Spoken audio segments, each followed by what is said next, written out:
let's go ahead and get started. My name's Joe Lewis. Welcome to Bonehead.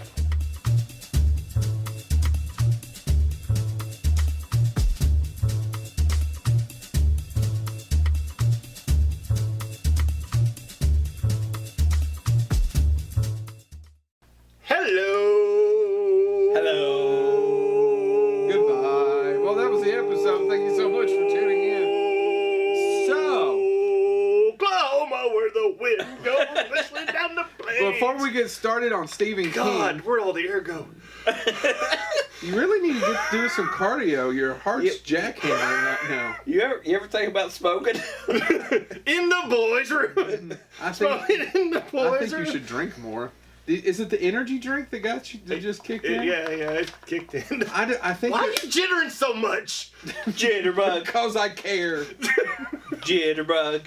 So, this episode of Stephen King, but before we get started, we do thank you all so much for subscribing to YouTube, iTunes, SoundCloud. Please keep doing that. Please keep going there. Leave comments, send us emails. We love them. What we'd really like for you to do is to go to I need to be serious for 10 seconds. We need you to go to Podcast 1. Do you want to sell this or not? 2004. Podcast 1 and suggest us for Bonehead to be on Podcast 1. You can go on Podcast 1. It's a hosting site for many different podcasts and suggest us for them. We would appreciate that. That's it. Right? So if you're a big fan, always tuning in, go to Podcast 1 and suggest our podcast. Also, Ginzu knives. They can cut through cans. It's crazy. If you hate us, did you spill that in my carpet again? I drank the whole. You never drink damn everything. thing. You always leave about this much shit in every goddamn can you ever drink. Listen. Mommy, Daddy, you're ruining my birthday. For 30 years, 20 years, I picked one up the other day after the party. I know you drink this because you drink it all except this. All right. Hi, James. You're wearing a tie. I came directly after work, sort of. Anyway, this is our Stephen King fourth and last episode for a while. For a while. If we revisit King, it'll be later, it'll be books, it'll be something else, but we are tired. We're going to do an entire of the episode movies. about the rock bottom remainders. The songs, what they mean to us. That's cool. I wonder if everybody knows what that is. The rock bottom that is Stephen King. Well, it's not Stephen King. It's Stephen King. Dave Barry, and the humorist. A bunch of other authors. Yeah, And the band name Rock Bottom Remainders, for those that don't know. If you ever buy a book that's like at half price or a discount bookstore where the black mark across the top of it marks it as a remainder. Mm-hmm. And Rock Bottom Remainders are the ones that are remainder that they still can't sell. And that's the name of the band, the Rock Bottom Remainders. They're all authors. Is Maya Angelou still on bass? No, she retired because of death. Damn.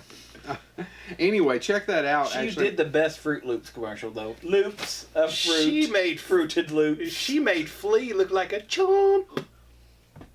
So did Michael J. Fox. Huh? Oh.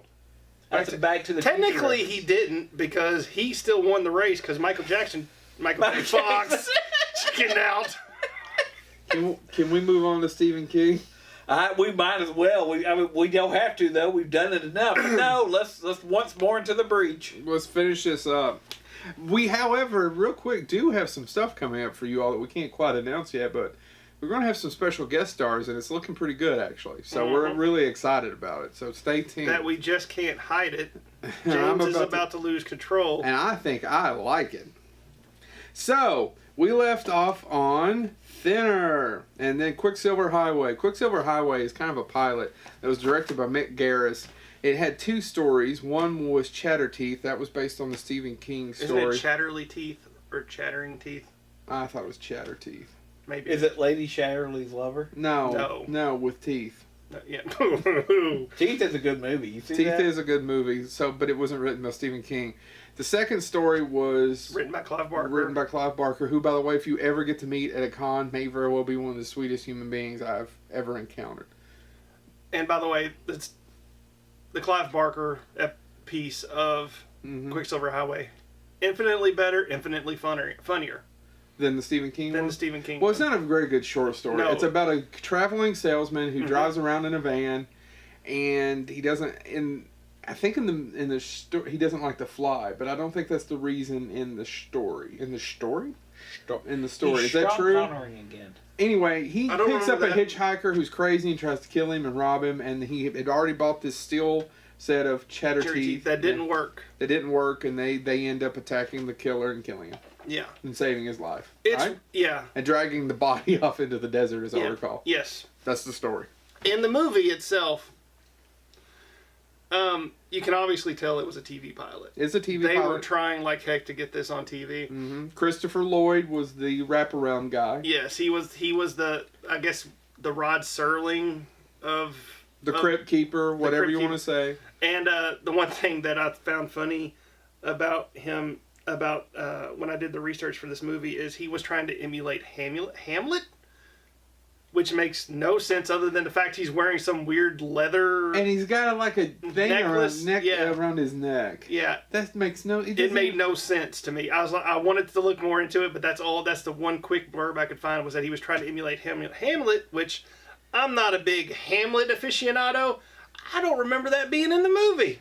Or play. And the Clive Barker part, the hands come to life and have their own consciousness. Yeah. And it's hilarious. It's funny, and it stars a great character actor, Matt Frewer. Who is a legend, in my opinion. Who was Max Headroom and several other things. I haven't seen this. The Garbage Can Man. I've got to ask. We'll get to the stand. He's a constant contributor. Contributor with Mick Garris. I've got a question. I haven't seen this. He's in. I know we're talking about Ryan Stephen King, but the Clive Barker part. When the hands have consciousness, what do? They eventually kill themselves and sling themselves off the building. Like lemmings. Yeah. Oh. Yelling freedom! It's really not a good story. It's not good, but it's funny. It's not even a good...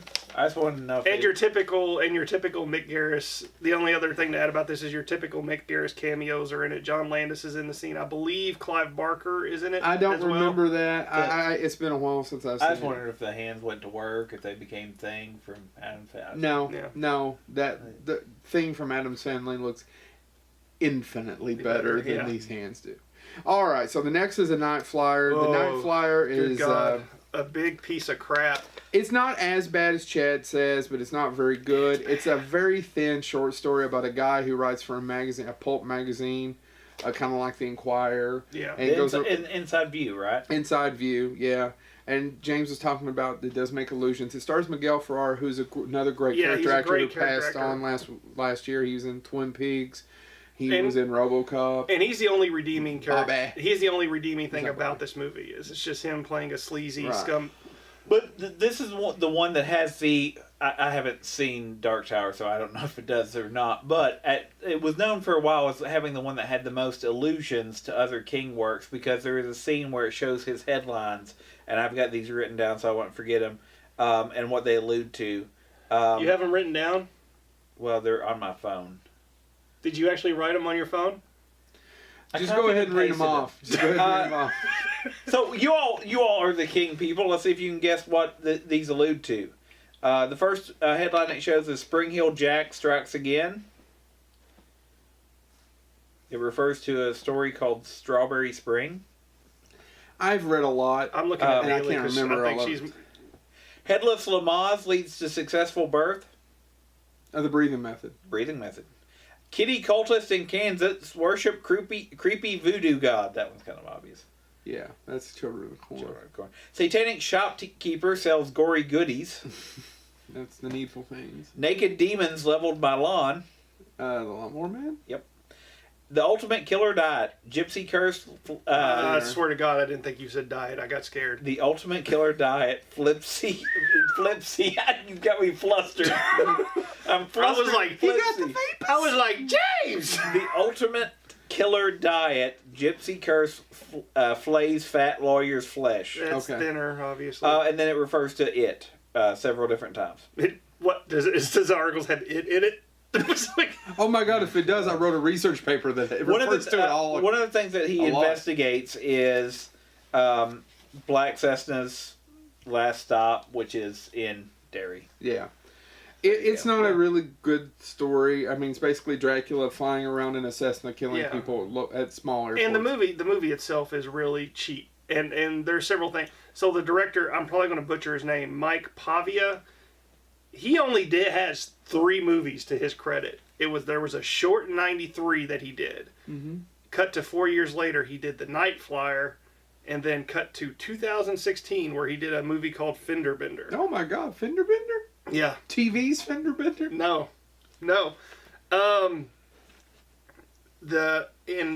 When he agreed to do this movie, he only had 30 days to shoot it, and he turned it in a day early. And you can tell. But do you know some of the producers behind it had pretty good pedigrees? Rubenstein was one of the producers. Richard Rubenstein? Richard Rubenstein with Laurel Entertainment. That was George Romero's partner for years. Yep, Dawn of the Dead and Tales from the Dark Side and all that. So Oh my God, it he did. I knew it before he told me, audience. You're a huge nerd, shocker. I just happened to know Rubenstein. Also, too, it was shot for a theatrical release.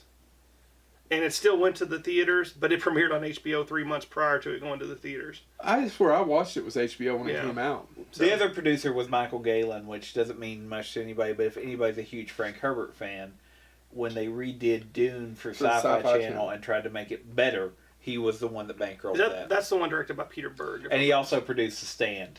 Peter Berg was going to direct it. I don't know. Okay. What's next? The next one is a little bit of a controversy. It's the Shining miniseries. Ugh. See, I like it, but here's the problem. People who poo-poo on Kubrick, the Kubrick movie is a Had to pay extra. Yeah, it's true. Scheisse. Is a superior film. The miniseries directed by, once again, Mick Garris, is a superior adaptation of a book. Yes. Yeah. Oh, yeah. Yeah, because, and even, I remember when this came out, Stephen King was happy because he said this was finally The Shining done right. Here's the problem with And The it's Shining. got the guy from Wings in it, and he's hilarious. Steven Weber. Stephen Weber And Rebecca De Mornay. Rebecca De Mornay is perfect as Wendy. Yeah. Because that's Wendy from the book. Yes. It's not the quivering Shelley Duvall. Nothing against Shelley Duvall, but and at the same time too, I thought The Shining, the original Shining, the Kubrick Shining, I didn't like her at all in the movie. Most people do. No, Yeah. a lot of women don't. Yeah. And I can see why. It's a terrible characterization. Yeah. It's very one-dimensional. And there's a long story we could talk about how the stories go about Kubrick treating her like dirt. Yeah. So we've already done that Shining. Yeah. I saw Mick Garris, an interview with him actually when we were working on this, and he said if he'd actually saw Wings, he never would have cast Steven Weber. He would have never even thought of him. Oh, really? He was like, no, I'm not hiring that guy.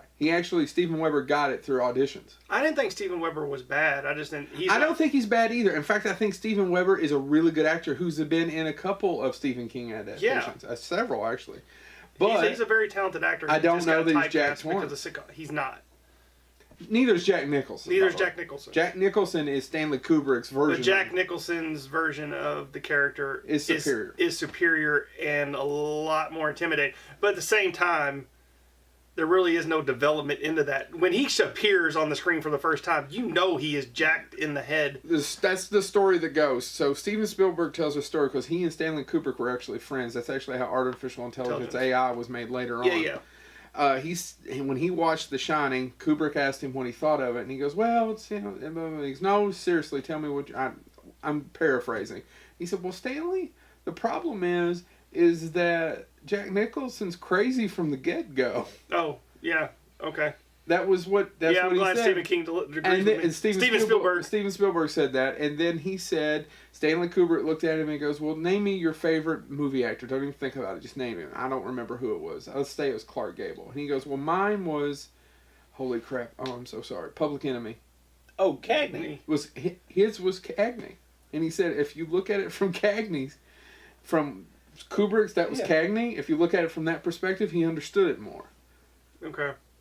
Yeah. Does that make sense? Yeah, it makes sense. So, Which is funny because Cagney is known now as being the gangster, top of the Right. mind and all that stuff, but he was also he's dancer. a song and dance man. It's a song and dance man. We remember him because of he did one role Right. and he did it well. If you've never seen Cagney, Yeah, you need to go watch out. Yes, absolutely. but then go and watch his musicals and go, what? Yeah. Like, go watch Yankee Doodle Dandy. I'm a Yankee Doodle Dandy. I'm a Yankee Doodle boy. So, Shining miniseries. I like it. Is that the topiary is scarier. Kubrick's right.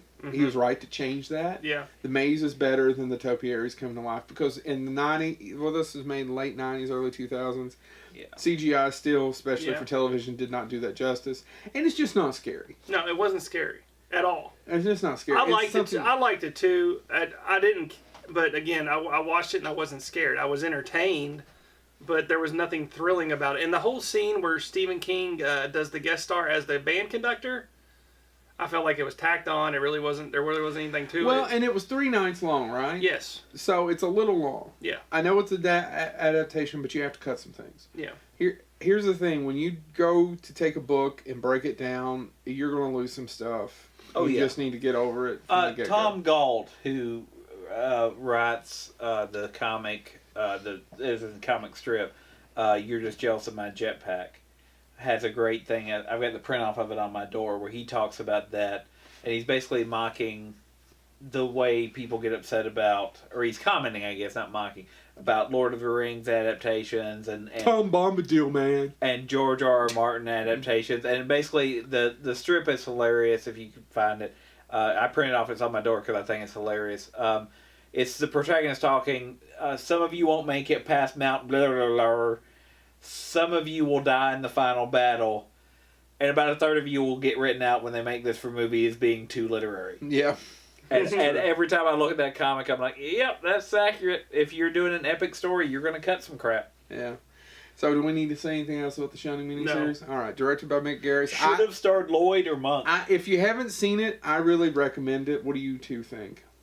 You don't recommend it, the miniseries? I recommend you need to watch it. If you're a Stephen King fan, you need to watch it because it does. Stephen King does prefer it to the Stanley Kubrick version. He considers it a more faithful adaptation. However, real quick, Stephen King had killed in the ratings. It was amazing. This did not do as well in the ratings. You want to know why?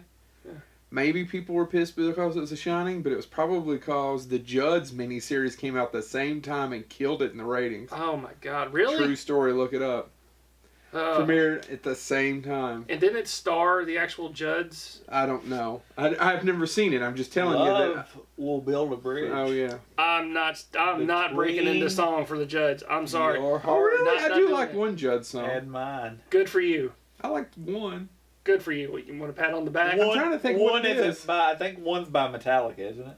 That's not by the Judds. All right. Anyway, next is Trucks. So Trucks is not a good short story. Yes. I bet Monster Truck is actually better. Trucks is not a good short story. It's about trucks coming alive. You might have already seen it when we talked about Maximum Overdrive when he adapted it himself. Well, later on, some TV producers decided to do it as a TV movie. I'll be honest with you, I can never make it through it. I've never met... No. I made it through Monster Trucks. That lizard just wants to go home. Next is Apt Pupil. Notice how I just keep shutting James down. Apt Pupil is better than Monster Trucks. Apt Pupil... It's one of those... It's a good movie. It's a good movie. But I read the story this summer. I never read it. Have you ever read it? No. How is it a faithful adaptation or not? It is, but the kid's a serial killer in the book. Oh, really? And I get why they did it because then it just gets weird. Mm-hmm. But I enjoyed it so much. It was such a good story in the book. I mean, because the kid is just as evil, if not more evil, than he is.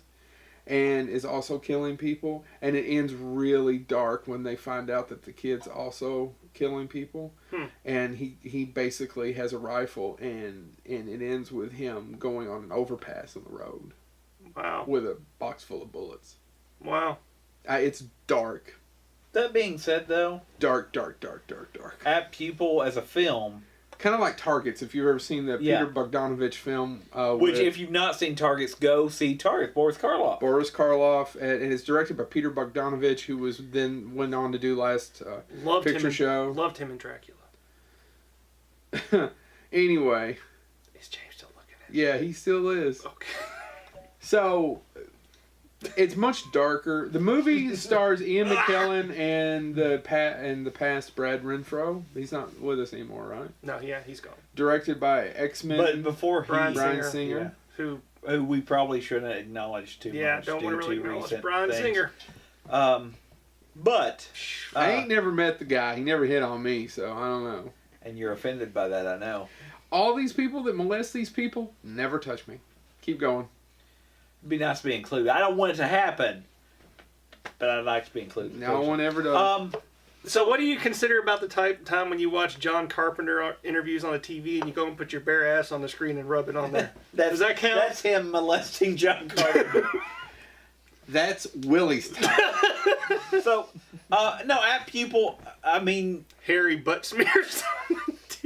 It's great. I will tell you that Ian- Brad Renfro, fine, but... No, it's Ian McKellen's show. But Ian McKellen Oh, yeah, it's Ian was McKellen. perfectly... Even when you're reading the book, Ian McKellen was born to play that role. The scene that's burned into my head, and I haven't seen it in years. I need to rewatch it because I really did. It's hard for me to say I like anything involving Nazis, but it's compelling. That movie's compelling, and it's well made. And the scene of him forcing him to march in the uniform is burned into my head forever. Yeah. And that's out of the book. Yeah, it's just that is a powerful scene and a jacked up scene, and it's just effective. Go see Out Pupil, and if you do read it's a good adaptation. I think it's one of the. I think it's a different kind. I don't know that it would have worked in the movie, right? Then Yeah. it just becomes about two serial killers, kind of. But in the book, you get because what Stephen King does so well is build characters, and you get so invested into these two horrible people. Yeah.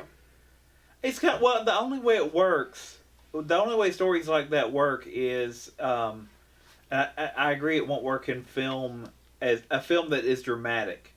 I think there's one of my favorite Masters of Horror episodes, Pick Me Up, which is dueling serial killer, and it's written by David Show. Yep, it's the stereotype of the hitchhiker that's the killer and the truck driver that's the killer, and it has one of my favorite lines from Masters of Horror. Oh, not my victim.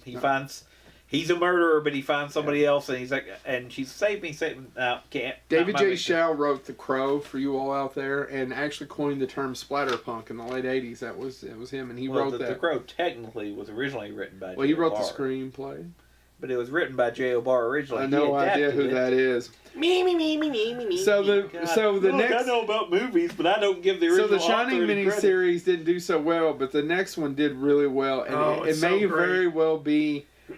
I don't know. That may very well be one of my favorite. It's that and it maybe. Yeah. I love The Stand too, but honestly, I don't know. Storm of the Century is probably the best made miniseries. Yeah. It sits on you. It's perfect. And what I mean by that is, and I'm not as big a Stephen King fan, but I think you loaned it to me, and I watched it, and in the beginning I was like, okay.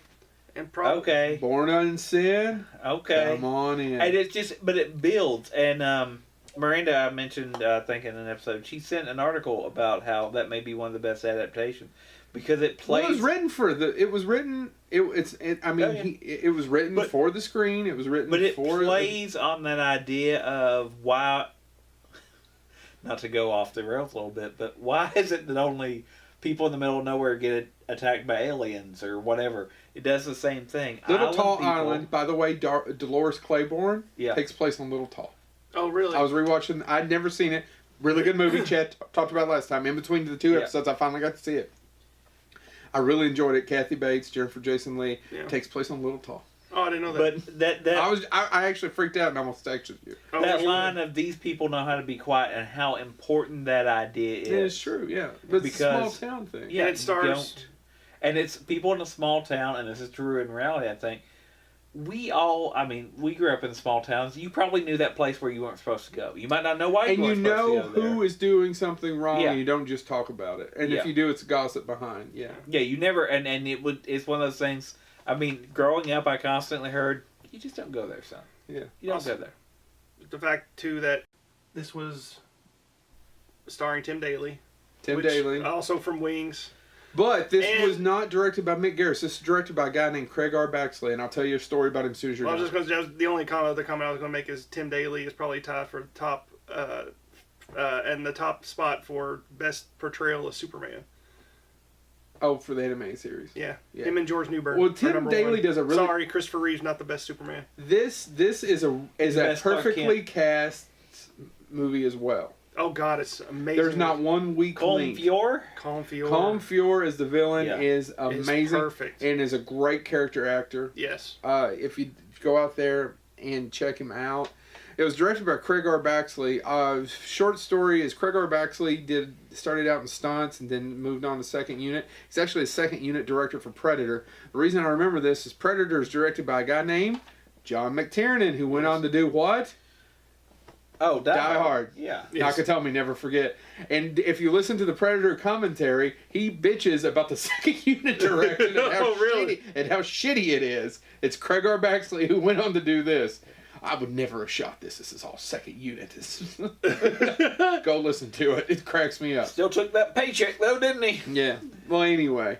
So, I think it's a perfect little movie. I haven't watched it in a long time. I need to. No, Next but time I have 4.5 hours. I think what's effective, and like I said, Why you is loaned Haley it to laughing? me. You loaned it to me to watch, and at first I was like, okay, whatever. And what's really interesting about it is, I think Colm Fior, or the villain, I should say, the character he plays. What is it? It's I can't think of his name. It's almost creepier almost when French. he's in the prison. Yeah, when he's just sitting there. Because he's just sitting there, and you know, Mumbling. and you Holy know, crap. and everybody knows very quickly. You forgot Craig R. Baxley's number. Action Jackson. Yes. Action. I didn't forget Jack it. John. I didn't forget it. By the way, I just know that one. But the Action but anyway, Jackson. the Sharon Stone. that's one of the creepiest. I mean, and that's what I liked about it was, even when he should be powerless, he almost seems weaker outside the cage than inside. Of it. Oh, yeah. And Oh, there's he just directed 13 something episodes. innately creepy about that. So He no, directed all of it's Kingdom Hospital. um, And Rose Red. Keep going. We'll talk. Sorry. no. Sorry, Kingdom audience. Hospital. I'm waiting for you. Let's get to it. So y'all go ahead, run through the rest. of it. Really, if you haven't Let me get seen to Storm of Kingdom. the Century, I have a copy of it here. Come by the house, we'll watch it. The next up is Green Mile. Green Mile is a superb. It should have won an Yeah, just- Oscar film. It changes almost nothing from the book except for the fact that And the book was originally published in kind of a serial format. it was published. It wasn't kind of. It was published in a serial format. And Stephen King, when the first one was published, was still writing it and did not know how it was going to end, which cracks me up because Stephen King, and it's true, a lot of times the endings aren't so good, Right. but The Green Mile ends perfectly. Yeah. Oh, Yes. I'll agree with that. I agree Perfectly. with that. Perfectly. And the only difference is there's a little more backstory of him being at the home, the retired guard, Yeah. and how there's a guy at the home who's kind of mean to him, kind of like what's his face is. I can't remember. Sam Rockwell. No. No. Oh. It's Baxter Paisley. It's something like Yeah, that. yeah. Right. And I can't remember that actor's name, but he ended up He's- marrying the 16-year-old from Tennessee. Yeah. Right? Yes. Yeah. But anyway, he was in Lost. In space. Okay. No, he was in just Lost. Anyway, so if you haven't seen The Green Mile, you cannot be that big of a. What are you Is laughing? it Jeff Fahey? No, Jeff Fahey is Fahey, not. however you say it. Is in Lost, but he is not in The Green Mile. And he did not marry a 16-year-old. He did not marry a 16-year-old. Jeff Fahey's in The Lawnmower Man. Nice. So back to what I was saying. I don't. Should we talk? I mean, is there anything to talk about? It's No, just- if it's you've written and not directed seen by it- Frank Darabont. It's perfectly acted. Yeah. There's- Yeah. There's not a bad person in this. David Morse, Michael Clark Duncan. Dead. It's a very- I mean, James Cromwell is amazing in it. It's a man, bit- I tell you, David Morris is another one of those great character actors. He's also in Hearts of Atlantis. And Sam Rockwell. I mean, yeah, Sam man. Rockwell. It's a very human story, and it's not. If you just think Stephen King horror, A, you've never seen Shawshank Redemption, but B, And you've never seen The Green Mile. The Green. I was gonna say it, but if Shawshank doesn't do it for you, put in Green I tell Mile. you, and it's And if heartbreaking. neither one of those do it for you, please I mean, Go just for a to be walk out. go through that much pain to rather be dead. Yeah. And I think you feel it in the movie almost like you do in the book. Yeah. It's. Yeah. Sorry. There's not much to say other than. Just Frank Darabont again. Amazing director. Never made a bad movie. No. No. Never made a bad movie. May have made some stuff that's not your cup of tea, He's never made a bad but movie. it's not made poorly. No. Doug Hutchison. Doug Hutchison. That was him. That's him. Yeah. Anyway, so the next is Hearts and Atlantis. Okay. Hearts and Atlantis is a book with several stories in it. Which includes that one, right? Hearts and Atlantis is the name of the movie, but basically it's not. Hearts and Atlantis is a different story because the book's called Hearts and Atlantis, but the story in Hearts and Atlantis that the movie's based on is actually called Low Men in Yellow Coats, and it is connected to the Dark Tower. It's got David Morris in it, and they totally take that out. It was written by William Goldman. It's basically the CIA looking for Anthony Hopkins instead of the low man in yellow coats if you're a big Dark Tower fan, because he's a breaker, and the breakers are people that they use who have kind of psychic ability to be able to break the beams to the Dark Tower. Did I get all that right, Haley? Mm-hmm. Yeah, absolutely. Done. All right. And they took pieces of that and put it into the Dark Tower movie. Correct? Yes. Anything else about Hearts and Atlantis? If you didn't read the book, Yeah, I was gonna say I have not read the book. I was it's an entertained. enjoyable film. I was entertained. It's not a bad movie. Have I watched it more than twice? No. No, it's not a bad movie. Next is Rose Red. I like Rose Red. I like the first two nights of Rose Red. The first two Yes. nights of Rose Red. The wrap up sucks. Yes. Um, We all three agree on something. the Rose. No, Which is, by the way, people think that we argue all the time. Yeah. Haley, when the cameras are off, do we argue When less? the cameras are on, you are. No, I said when the cameras are off, do we argue less? No. No, and it's usually more vicious. yeah, More because profane. There's a lot of sword fighting with tongues. I need you to define what swords are. And don't. Rose Red's another one that I love the first two nights. In fact, there's some really good scary scenes for network television the first two nights of that movie. Once again, directed by Craig R. Baxley. Yeah. It's just the wrap up and the third night, bringing it home. He wrote it. It was done right after his accident. Yeah. Which, if you don't know, he was hit by a van. And Driven by Dean Koontz. do you all know the little bit of the history? So was working with. All right, originally Stephen King was going to write Poltergeist. Does anybody know this? Did not know I have this. heard that. Did before, not yes. work out. I have heard that. Because he and Steven Spielberg are friends, but what are they? They're Very- both Name Steven. luminous people, right? Yeah. Who have many, many ideas. And what happens when you put those two together, specifically when they both have autonomy? I just want to point Yeah. I was still correct, though. Yes, they're both named Steven. Thank you. So he actually wrote very sweet things about Steven Spielberg. Talked about what a nice person he was. He said when he did first meet him, he gave his son, which I guess would have been Joe King. Did you almost say Joe Hitler? Joe Hill? I swear to God, I thought you almost said Joe an ET Hitler. clock, and it didn't work. Not to be confused with Chip. He tried to Hitler. give him an ET clock or something. I think it was a clock, and it didn't work. And Spielberg spent the next 30 minutes trying to get it to fix it to work for him. So it endeared him to him. So years is like, we always need to work together. We always need to work together because it sounds great, right? Why Yeah. wouldn't Steven Spielberg, Steven King write a book? It's one of those things that you see people. And again, I can't make it an episode without bringing up Harlan Ellison. But there was a. This ties together. There was a book that was written, and I think Richard Matheson wrote the first. This is just Diet Coke. I think Richard Matheson wrote the first part of it. And Who wrote Will Smith's I Am Legend? Shut up, Jay. Richard Matheson, I could be wrong on these, but anyway, wrote half of it, and the deal was they were going to take the top science fiction writers of the time, and one person wrote the beginning. If it wasn't Matheson, it was somebody like that, and then 4 authors got to do how they'd finish it. And this was pumped. I finally found a copy of it. By the way, you know why you can't find a copy of it? Because it sucks. Yes. It's what you've got 4 brilliant minds, and then the first half is that way. It doesn't lead anywhere. So no, you're absolutely right. I think when it sounds cool on paper, you get these people that you're like, I'll read everything they write, and then it changes tone immediately. You know what sounds cool on paper? Ice cubes. So Steven Spielberg and Stephen King There's a little book called The Haunting. Who wrote The Haunting, James? The Haunting. Are you talking about the lottery? Yes. Shirley Jackson, by the way. I was waiting for him to say it. I was actually seeing if I could drag that The up. Haunting. Surely you jest. Actually, I prefer the movie to the book. Believe it or not, I really do. I think the movie's better than the book, and people are going to look at me and go, "Shirley Jackson was a genius." Well, yeah, she was a smart lady, but No, it was also.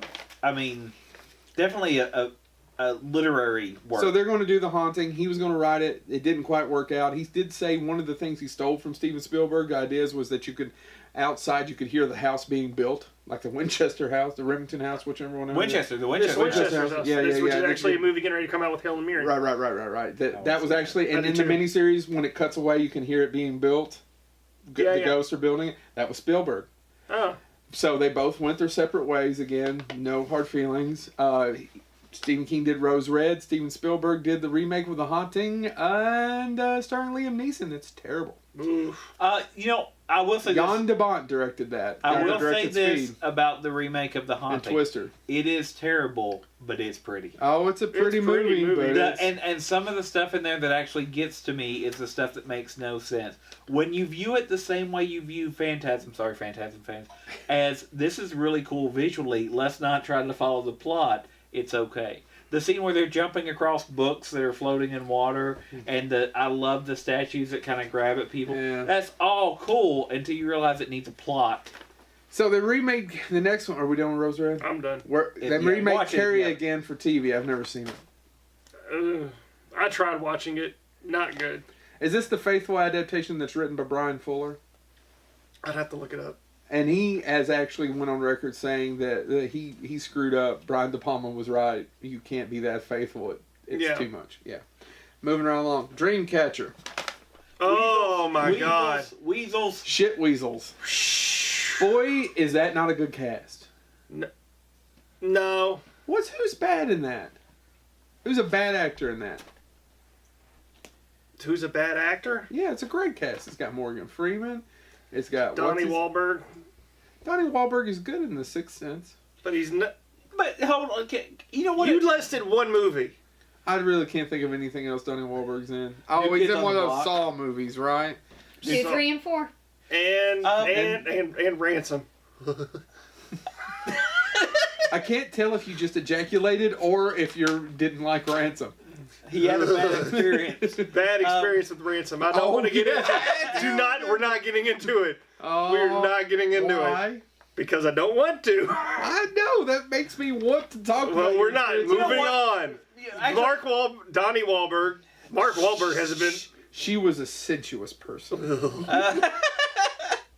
She held your love for Ransom. Anyway, Oh, she held his love ransom. Dreamcatcher. Dreamcatcher. You know what Dreamcatcher reminds me of, and I'd have no logical connection between it. Just the feeling that it gives me as I'm watching it. Same feeling I get when I watch Screamers. You can. What's I your don't- feeling? Is there something about? Are you hooked on it? Ooga chugga. Ooga chugga. Ooga, No, ooga, I- ooga. Haley's dancing. I think it's one of those things that it. Don't feeling I'm high on believing. Even. that you're in love with Ransom. Whoa! Are you going to tell it? I'm trying, but somehow I keep getting interrupted. Are you guys getting closer? I We've just had comments on the He really is getting close. And Spot switched hands. He has to be on I'm this moving hand on before if he you comes up can't the tell me. punch man. Dreamcatcher was also written when he was high because after the Directed by accident, Lawrence right? Kasdan, right? It's yeah. Yeah. And Lawrence Kasdan, by the way, Fantastic. fantastic writer, fantastic director. Did Silverado, the grand, big.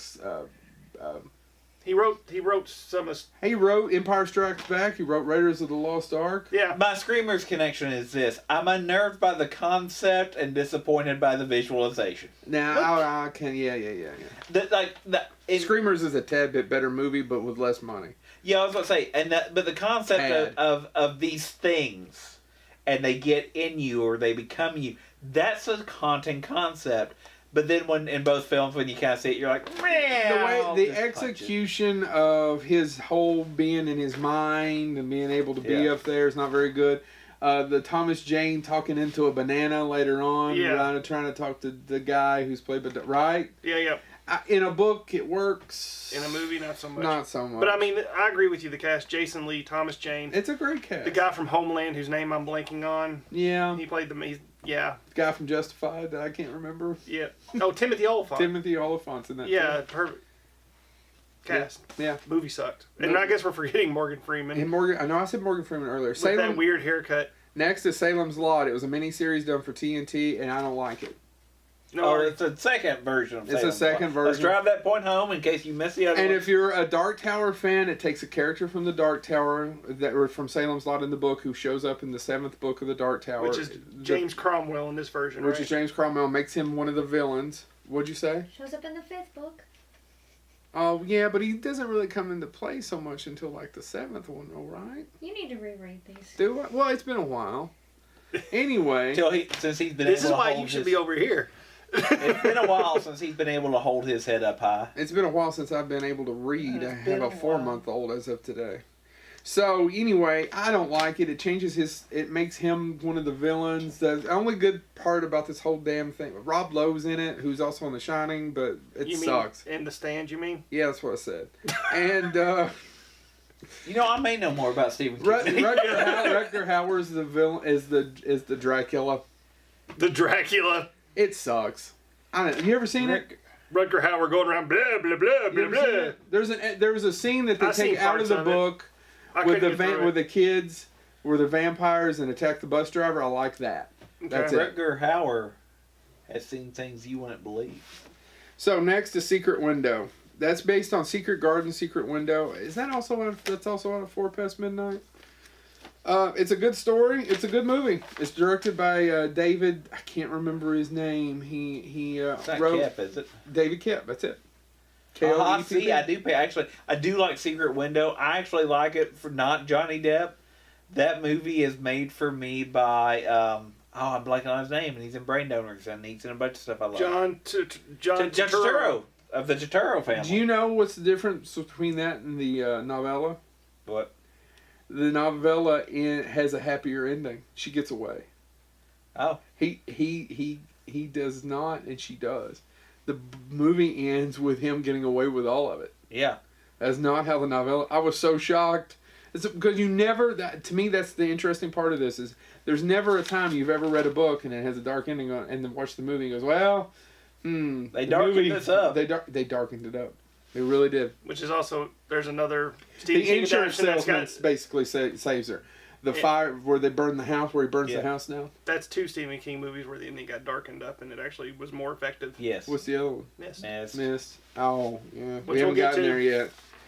Maybe. Next one's Kingdom Hospital. Kingdom Hospital is probably one of my all-time favorites. Background on Kingdom Hospital, if you've never seen it, it was the American version of Ring It. Is it The Kingdom? The Kingdom. And Ring It, if you've never seen it, you should see it. It's subtitled. Written by Lars von Trier. Yes. Takes place during the Crusades? No. Actually starts, sort of, yes. I've never actually seen it. It is. Udo Kier's in it. It is the creepiest film Udo Kier has done, to my knowledge. And Udo Kier's not in it a lot, but Udo Kier's appearance at the end. How many more times are you going to say Udo Kier? As many times as it takes. 4 more times. I said 4 more times. His appearance. That's 5.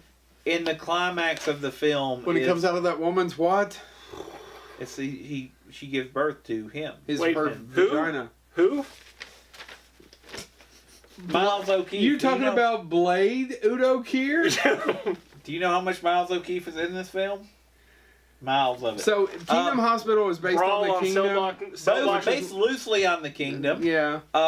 And so he Americanized it. It has some of my favorite lines in it. Hold on, let me Brawl on Cell Block 99's Udo Kier.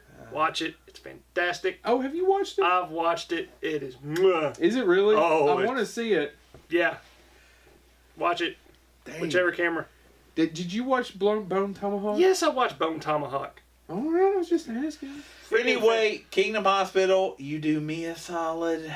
I'll do you a solid. It's a Do talking y'all gotta go aardvark. do y'all gotta go to the bathroom? Red Dragon Tattoo is used in the soundtrack, which is great. Fountains of Wayne. And it has one of my favorite written for a TV show poems. One episode starts with the Beans, the magical God. fruit. Dr. Gotrek, who is in a flashback. The more you eat, The more you what? you get rumblies in your tumbly, and then you gotta go to the potty. That's how that ends, right? In a flashback to the old hospital, because it's built on the side of an old hospital that there was a tragedy at. And it flashes back, and it alleges that he's pretty much still a ghost in this hospital, and they're in the morgue. And here they store what came before, and it goes on, and it is one of the just... I don't know if Stephen King wrote those particular lines, but if he did, he should have been a poet. It is great. They're all directed by Craig R. Baxley. It was meant to be a continuing series on ABC. Yep. The problem is it didn't do very well, and then ABC lost faith in it, started changing times. It wasn't until later that I ever got to finish the series. My wife got it for me because I watched one episode and I loved it. He talks about that the reason he thinks it failed, he can't really lay it on the feet of ABC. They tried to sell it when it came out. He says it's just his wife. He and Tabby watched it when it premiered, and his wife looked at him and goes, "That's awful heavy. It's too much. It's too much." And she wrote an episode. And that's the other part about it is that it's not just one story, which is what I actually love about it. There's some parallels to Stephen King. An author goes for a jog. Gets run over by a vehicle and is stuck in this hospital. But he starts to see pretty much glorified anteater. Yeah. But the anteater talks to him, and that's where that, you do me a solid? I'll do you a solid. And he basically, the anteater is kind of death, but kind of not. Yeah. And there's these other spirits, and the anteater warns. It's got a little bit of that Children of the Corn vibe that you have a spirit trying to help other people. Do you think it would have been better if they did an aardvark? Doctor, I'm gonna punch you in the throat. The one actor that plays the doctor. Doc Ock. Willard. You talking about Alfred Molina? Wait. No. I just like. Is it Bruce Dern? No, it's Bruce. He's Willard. He's the original Willard. You're right. Oh no. Bruce Dickinson. Valanche. Anyway, it doesn't matter. He plays the doctor that screwed up the surgery, so that's one entire episode, and he's doing a minor brain surgery on this young lady, and he basically makes her brain dead. Yeah, basically lobotomizes her. He goes on trial, and at the end, and it has one of the weirdest endings. You guys comfortable over there? It has one of the weirdest endings. But then there's the episode Tabitha King wrote is a baseball episode. Yeah. And it was just too much. It was I think actually she's the one that said if you worked all day and you came home and this is what you watched, you just want to watch the sitcom. All right, so it's great. I love it, but it is an interest. If you're a Stephen King fan, go hunt it out. If you're not a Stephen King fan, I would still hunt it out. I'm not as big a fan as they are, but by the end of it, it's like the original. And if you've seen the original Kingdom, it does much of what the original Kingdom does. So if you like the original Kingdom and aren't a Stephen King fan, still look. Next is Riding the Bullet, and I know we wanted to talk about this. I like Mick Garris. James is going to go off on Riding the Bullet. I like Riding the Bullet as well. The story was based modern day, but Mick Garris made it in the 60s, which makes much more sense. This kid is hitchhiking home to see his mother who's sick from college, right? Yeah. And encounters all these things on the way and has memories. Yeah. That's what Riding the Bullet's about. Yeah, and Riding the Bullet is a roller coaster at an amusement park that he was always more or less terrified to ride. And it's pretty much the entire analogy is to me, interpret it as you will, but is if you fear death too much, you won't live life. Matt Frewer plays the professor at the beginning. Mm-hmm. That role was originally meant for George Romero. Oh, really? Mm-hmm. Yeah, couldn't do it for some reason. Okay.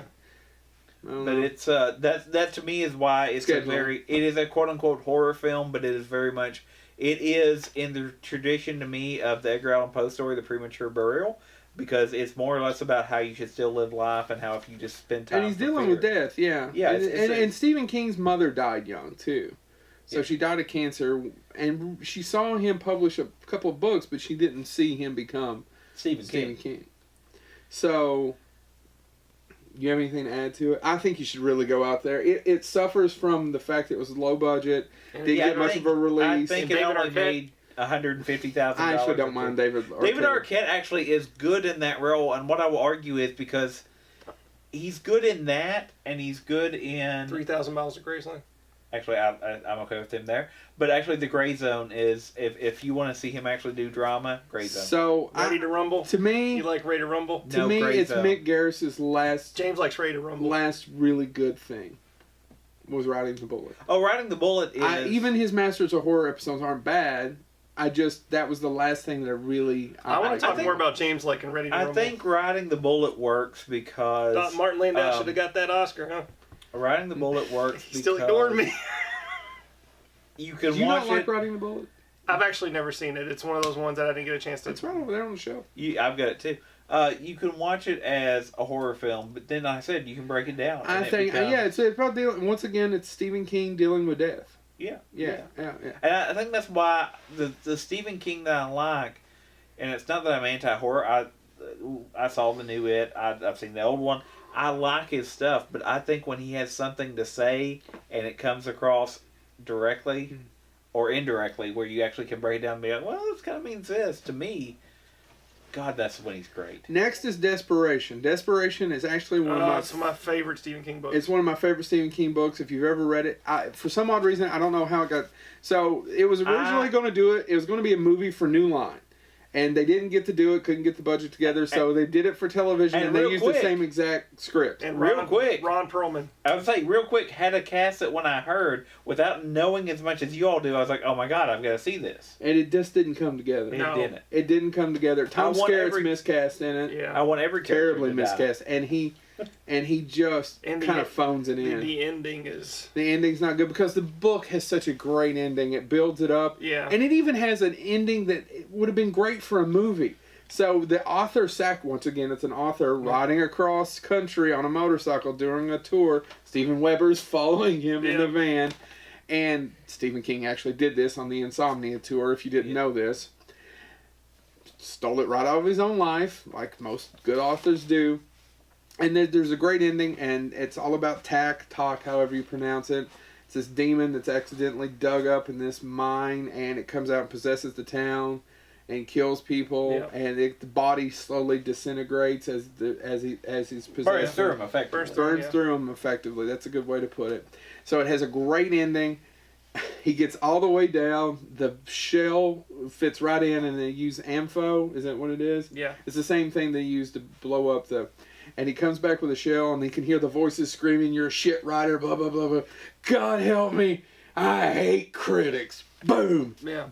Blows him to hell. Mm-hmm. So it's just would have been... Desperation's a great movie, and then it's a good book.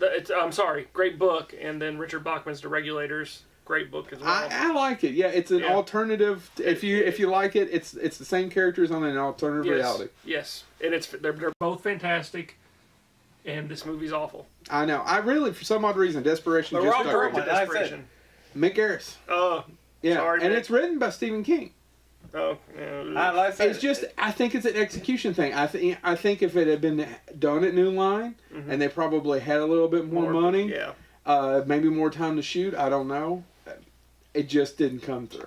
As that TV movie, it didn't come through. Because it's fairly faithful adaptation. Mm-hmm. It just, I don't know. You just don't, I really think Tom Skerritt's really bad in it. And I like Tom Skerritt, but he's bad in it. Next is Nightmares and Dreamscapes, which is a miniseries once again made for TNT. That's the one that- some of them are good, some of them suck. that's the one that has the adaptation where the guy gets bit by the snake or whatever, is in the coma. I don't remember. He's that. not in the coma. He can't move, but they think he's dead because everything's slow. Yeah. And then basically he realizes that I thought that was a Tales from the Crypt. he can. I'm pretty sure it's a Stephen I King. have to go back and watch that, James. Because it stars one of the guys from Wings. I forget which one. I think it's Well, Stephen Weber's in one, but he's in the one where No, I they go think to so, an yeah. old town, and it's out in the middle of nowhere, and it's where all the rock and roll legends have went to die. oh really? Yeah. It's called, and it's a good story too. It's kind of a weird, corny thing, but they're all there, and it's kind of the hell for rock and roll legends, and they get stuck there. I don't have a lot to say about Nightmares and Dreamscapes. Some of them are good, some of them suck. It's not the world's best, but the next I do have a lot to say about. The Mist, another Frank Darabont. So fair Frank Darabont Stephen King trilogy. So The Mist is a really great novella. The Return of the Jedi of Stephen King. Yeah, Frank Darabont Stephen King. I mean, it's a little bit better than that, but it's in Skeleton Crew. Frank Darabont had tried for years to get it made, but the problem is Frank Darabont changed the ending to The Mist and made it better. And Stephen King has went on record saying if he'd have thought of that ending, he would have wrote that ending to Frank Darabont, and Frank was right. Problem is the ending is, spoiler alert. Oh, big spoiler! Like seriously, right now, if you haven't seen The Mist, stop it. Go watch it. Come back. We'll wait. It stars Thomas Jane, and it's another well-cast movie. Yeah. But not always. But the other part about that is, I mean, the ending that got changed that literally, arguably, sucks the air out of the theater in some way, but in such a great way. Yeah, so in the book, they're sitting in the hotel room watching this mist engulf them, right? Yeah, and he can hear the sounds of whatever something's huge is coming. Yeah. And he's writing down the last. And then in the movie, he kills everybody. Yeah, they run out of gas, and they can hear the sounds, and he only has so many bullets. Well, he has enough bullets to do everybody. It's the driver. It's his son, Mm-hmm. and then the blonde lady. I can't remember, and they all get out. In the book, they sleep together, and I'm glad they cut that out because it doesn't add anything to it. He shoots them. Yeah. And then he just killed his son, but he killed them to save them because the world has went to hell. Yeah. There's monsters. Yeah. And everyone's terrified, and he's clicking it because he just wants to shoot himself. And it's out. And then a few minutes later, the army shows up with they figured out how to defeat the mist. And credits. It sucks the air out of the room. Yeah, it will knock you off even the if floor. you knew, I still say it's effective. Oh yeah. Oh. The only criticism I can lob at it, I was watching it a few weeks ago or a few months ago, is that the CGI is not very good. Really? But you know who designed those creatures? Bernie Wrightson. Yeah, God, I miss Bernie Wrightson. That yes, but it's neither near nor there. No, but it's not as good. No. The creatures aren't. The CGI isn't great, but the creatures as drawings. If you ever get to see Bernie Wrightson's drawings, and it's got a Dark Tower reference. When the guy is a poster designer, and he is drawing a poster for a new movie at the beginning, and it's clearly the gunslinger from the Dark Tower, and it's got the rose, and so there's a shout out to all of that, which I think Darabont probably should have done the Dark Tower. Oh yeah. You know the other part about that is Ash. Once again, the cat is trying to get into the show. The other part about it is, though, I think the episodes of that are the most interesting, or the scenes, are the conflicts with the religious. This is meant to happen. This is Marcia Gay Harden. The villains are always usually the people, right? And then and how people react to that, and who decides after a while who wouldn't follow her, who ends up following her. Yeah. I kind of think it's very, very precedent of our society today. All right, well, thank you all so much. We've got some actually really exciting news to tell you all as we're coming up. As the holidays go through, we're going to actually have a couple of cool guests. We just started negotiations with somebody that's going to be kind of sweet later on today. Krampus. We're going to get his goat-legged wonder here. So keep on tuning in. Thank you all so much. And also for your a support. returner. Yeah, we're going to have a return guest too. It's actually kind of cool. So thank you all so much from all of us. This has been Bonehead. Woohoo! Happy pre-Arbor Day. Yay, go plant a tree. Captain Planet punch you in the face, mofo.